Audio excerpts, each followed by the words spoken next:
Hi everyone, it's Erin from the Provincial Farmhouse. Today I'm going to be creating some French style thrift flips. For my first project, I'm going to be working on this serving board that I thrifted for just $2.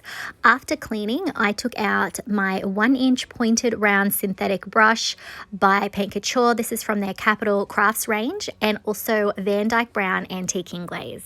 I then started applying the glaze to one side of the board. I'm going to be working on one side at a time. Now, Paint Couture's Antiquing Glaze is also a semi-gel stain, so you can definitely put it over the top of wood. Now, a lot of the finish on this particular board was gone, so it actually soaked in really well into the wood and it didn't really need that much dry time, thankfully. I also then went around the sides, and then once that was dry, I flipped it over and did the same thing to the other side. Now I am going to be using the opposite side because I wasn't a fan of the grooves on this one. When the glaze was dry, I took out IOD's Saint Germain Transfer. This is from their latest release. I really loved the florals of this one. I loved the shape. I'm going to go in and cut out those individual flowers. I really just want the one that sort of looks like the sort of curvy chain of flowers. We're going to be using that one. And I'll of course save these other beautiful florals for a future project. Once I finish cutting out all of those extra florals, I positioned the transfer on the cutting board and noticed that the florals on the right were going to be going off the serving board. So I decided to trim those off, and I'm going to reposition those up the top so that we can continue that sort of chain of flowers going up the serving board. Once I had my design worked out, I then peeled the backing off the transfer and positioned it in the center. I will have some of the stem of the flowers down the bottom. They are going to be going off the serving board. I will trim those off. Once I've got it in position, I'm going to then begin rubbing at the transfer with the transfer stick. There is a little bit of sort of stickiness to it, so I like to do this so that the transfer is going to stay in place and not shift too much. Now, this is a sort of intricate style transfer here. There's a lot of details going off in all directions, so I did have to change directions here and there, but as you can see, I'm lifting up the plastic sheet as I go, as I'm rubbing, and then you can see here I am positioning the other transfer to continue that design up the top. Once I had all of the transfer pieces down, I took out Paint Couture's Extreme Guard in Satin. I'm going to be applying 2 coats of this. Now, while this isn't strictly food safe, you could definitely put a piece of cling wrap over it and then have your food sit on that instead. But this is going to be a decor piece. I'm thinking it will probably go against my backsplash in my kitchen. And so really what I'm trying to do is just protect the transfer. It's not really going to be used to do any sort of serving. I could have left it here, but I decided I wanted to bring in some typography, so I'm going to be using Paint Couture's embossing medium over the top of this French style stencil. I thought the patisserie wording definitely fit in with having this sort of a piece in the kitchen. I'm running my palette knife over the top of the stencil to create a raised stencil with the embossing medium, and then I'm lifting the stencil straight up. I did then hit that with a hairdryer because I'm going to be repositioning my stencil a little bit further underneath so I can sort of stretch that design out, and I'm going to repeat the same process of running that embossing medium over the top of the stencil. I will put a link for this stencil in the description below, but if you don't have access to this particular stencil, obviously you could use any sort of stencil that suits your project. You could also use stamps, that's another option, or maybe even some other transfers that have some sort of text. As you can see, I have repositioned my stencil. Each time I'm doing this, I am using my hairdryer to speed up the drying process so that the other text is dry. I don't want to accidentally disturb that. So I'm just going over the top of the last couple of designs down the bottom there, and then I will lift that straight up. And then when that was dry, I did add 1 more coat of Extreme Guard in Satin. And here's a look at our finished French style serving board.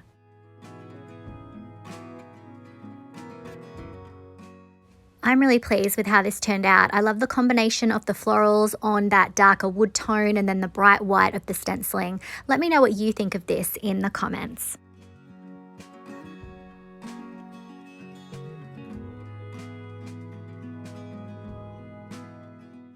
For my second project, I'm going to be working on this set of 3 little pottery jugs. They did have a porous surface on the bottom, but I did love how they looked, so I don't want to paint them. I am going to take them outside, however, and spray them with this gloss clear coat first.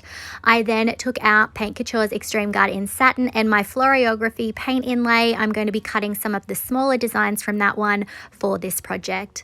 I'm then going to lay down a generous coat. Remember, I have sealed these. My worry was that the clear coat would soak in too quick or unevenly, and I really need that clear coat to be wet so that I can press my paint inlay into that wet medium. So I've got a nice generous coat there on my little jug, and I'm going to press the first paint inlay design into the wet medium, design side down. I'm then going to smooth the paint inlay into the medium with my fingers, making sure that I don't have any air bubbles and trying to smooth out some of those wrinkles. I'm then using my mister and a wet wipe to apply some moisture and also some pressure, again making sure I've got really good contact. I then grabbed the second little jar and I am going to apply another generous coat of that Extreme Guard in Satin. You can use paint, but as I said, I really do like how these look already, so I'm going with the clear coat. I'm then going to press the second paint inlay into the wet medium, again gently pressing it down. I am working in sections to minimize the air bubbles, and then again just sort of working from the inside out, pressing down those wrinkles, making sure that it's as smooth as possible, and then adding that water and spreading that moisture with the wet wipe. I set that to one side and then repeated the same process on the third little jug there, applying the clear coat in a generous manner and then pressing the paint inlay into that wet medium. I know it's a little bit repetitive, but I was so excited to give this a go. I love these labels and I really wanted these to look like little mini vintage style crock pieces, and I was very excited to see how these would turn out. So I'm just pressing that down just like before, and then using my water mister, and then I did use my hairdryer to speed up the drying process for each of these. And then I took out my water mister once they were completely dry, applied some water and some pressure there with the wet wipe, and then I started pulling it away. I usually wait about 60 seconds after applying the moisture so it has time to sink in.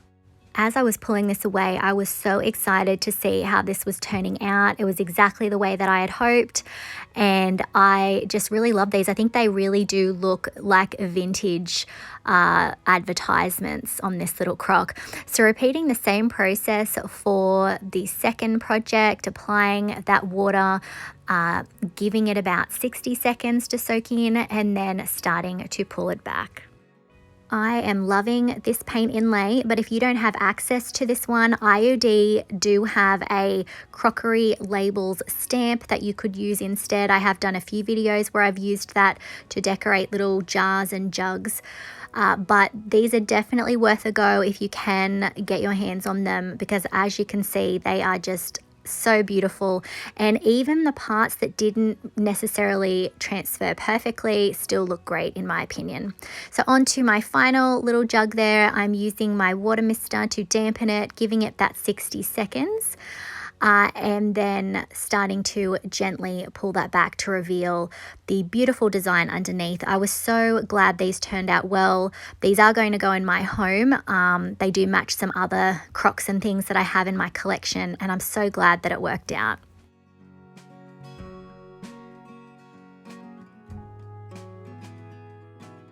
I dried my pieces with a hairdryer, then took them outside and sealed them with that same White Night clear coat. When that was dry, I came in with Pentart's Fine Line Crackle varnish. I'm using step 1 first, obviously. I'm going to start with that little crock there, and I'm actually going to be applying it to the top section as well. I did spray the entire little jug with that clear coat on 2 occasions, so I do have something for that crackle medium to stick to up the top. I really wanted these to look like they had that beautiful cracked, crazing, aged look on them that we all love on vintage pieces. I wanted to be able to try and replicate this, and I thought that Fine Line Crackle would be the best option, but really any sort of crackle medium that you have could definitely be worth a go. So I'm applying it to the inside section there. You can see I've removed that little cork and put it to one side, and then I moved on to applying that step 1 to the other little jugs.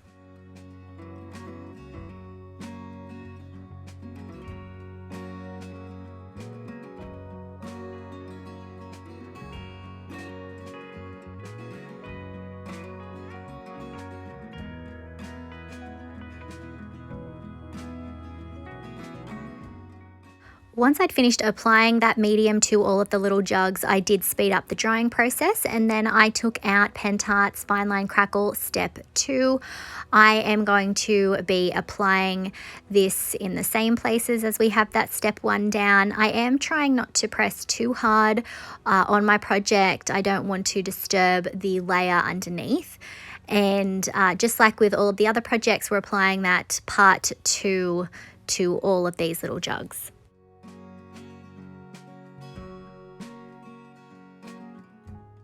If you don't have access to Crackle Medium, another option would be to use IOD's Vintage Textures stamp. There is a Crackle stamp on that one that you could use with their permanent ink. You could sort of gently press that in random spots on your project, and it would give a similar look.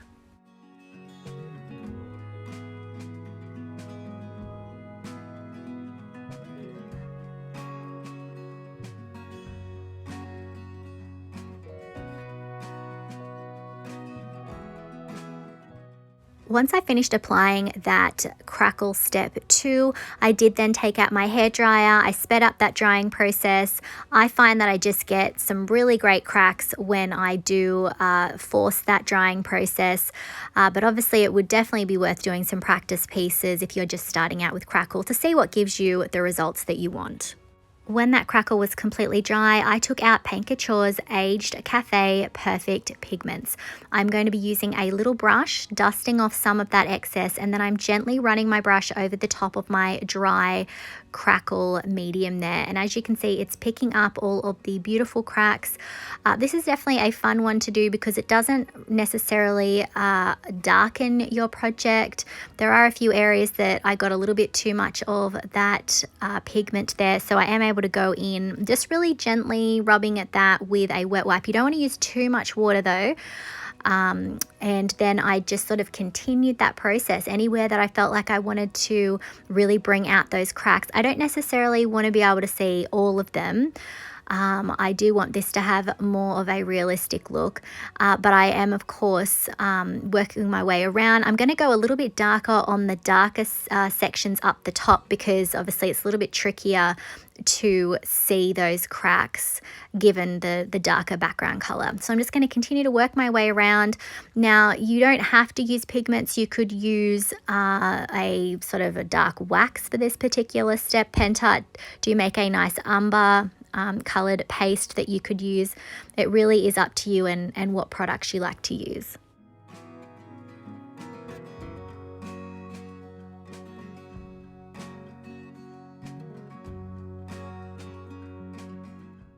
As I was working on these, I was thinking about all the different ways that I could display them in my home, and I think they would look really lovely with some greenery or some florals in them as well. But I definitely started to think about putting Christmas trees in them. Little bottle brush trees would look really sweet, especially as we are approaching that Christmas in July stage.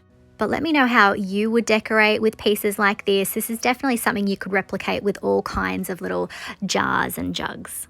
And here's a look at our finished vintage style jugs.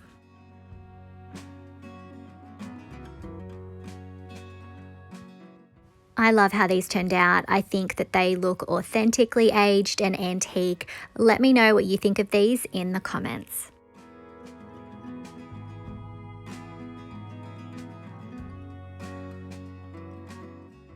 For my final project today, I'm going to be working on this beautiful swan planter that I picked up for just $3. I've always wanted one of these and it's the perfect size for a bookcase.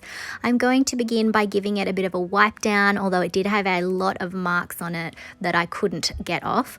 I'm then going to take out Paint Couture's 2-in-1 primer in white, and I'm going to be applying 2 coats of this. I'm going to apply the first coat and then give that about half an hour to dry, and then I'm going to apply the second coat and give that a few hours. This is a very slick surface. I definitely needed to have the primer on there so that my paint products would stick. I'm going to be using this in my own home, as I said, so I am going to paint the inside, but I'll just be using faux flowers with this particular piece. Next, I took out Paint Couture's Pine Cone Chalk Paint.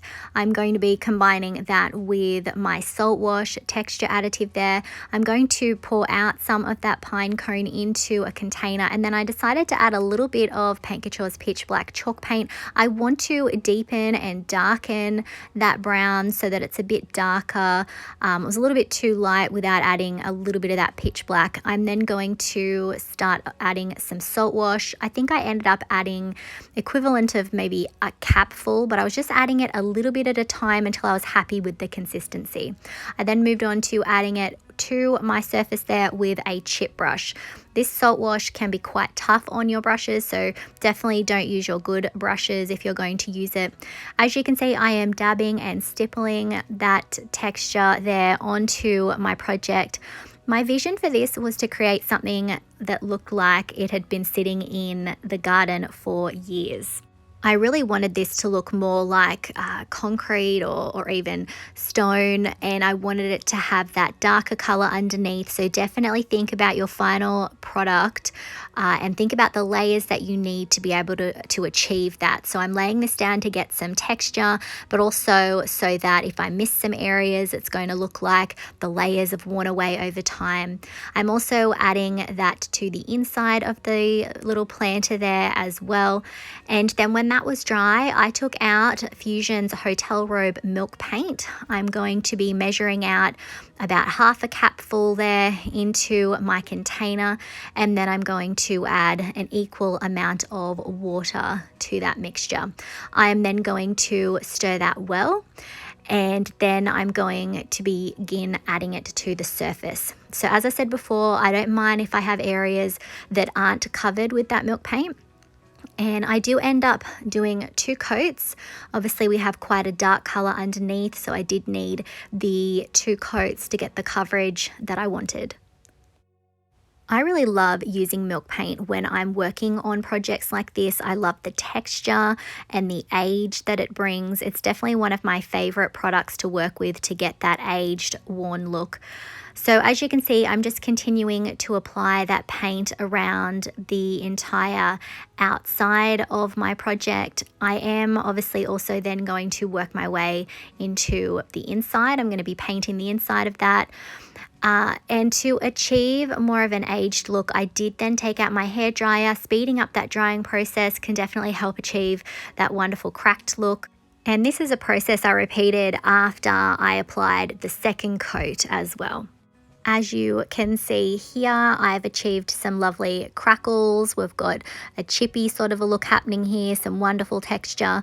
Next, I took out some clear wax. I'm going to be using that over the top of the milk paint to seal it. At this stage, I wasn't 100% sure what other layers I was going to start bringing in. So I thought, well, I'm just going to seal up that milk paint.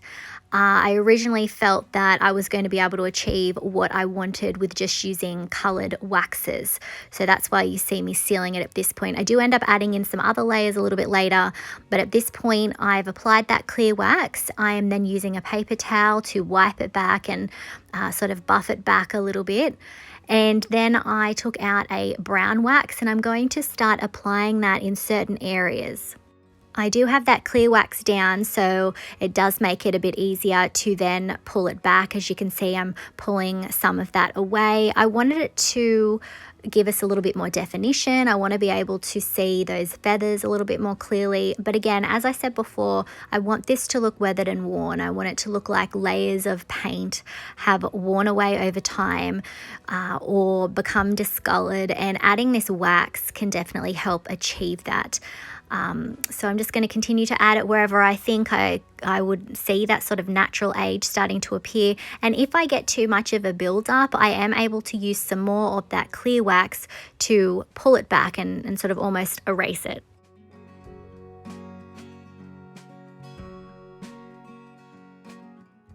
I set this aside overnight while I had a bit of a think about where I wanted this to go, and then I took out Paint Couture's Verde Green Antique Glaze. This simulates the look of moss and that beautiful sort of weathered out in the garden look. So I'm applying it, and then I'm using a wet wipe and a paper towel to pull it back. I'm applying it in certain areas where I think that would accumulate. My wax is pretty well dry because it had the milk paint to soak into. It's not sitting on the surface, so I didn't have any trouble with this product adhering. And I'm just going to pick a few little areas to add in this little effect. I think it definitely adds to the feeling of it being a weathered and worn garden pot.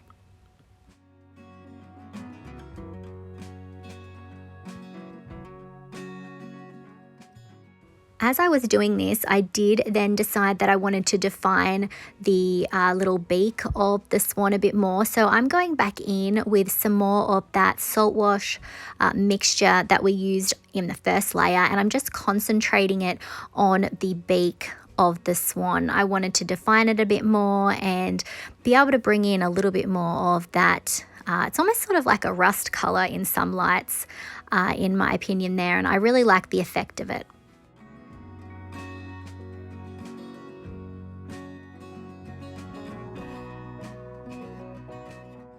After I finished applying it to the beak, I decided I wanted to add a little bit more. So I'm going to start adding it to some of the feathers down the bottom. Again, this reminds me of some of those old garden statues that get almost a rust look to them. I know that's usually more on iron pieces, but I still felt like this looked really authentically aged, and I really loved the look of it, so I decided to add that in. And I'm just picking a few areas where I want it to sit down in and to go. And then I'm using a wet wipe to pull some of it back. I don't want it to be overwhelming. I'm going to dilute it a little bit and soften the look a little bit more. And I'm going to repeat the same process on the other side of the swan planter as well, just really trying to create that weathered and worn look. Finally, I did decide to layer in just a little bit more of that hotel robe milk paint just over the top to blend it all a little bit more. I felt like this added to the authentic aged look of the piece.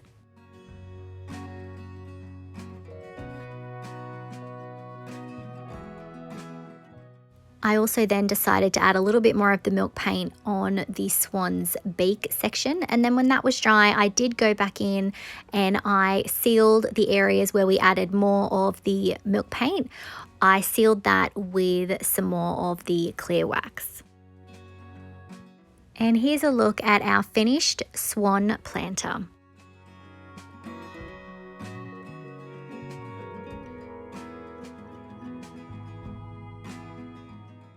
I love how this turned out. I think that it has so much more character than it did before. I'm loving the combination of the milk paint with those different layers. But let me know what you think of this in the comments.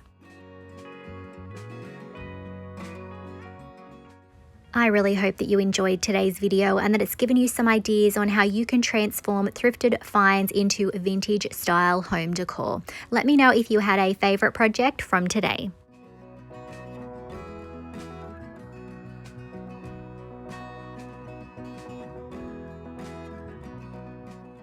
If you enjoyed today's video, I would really appreciate it if you would hit that like button, comment, and share it out.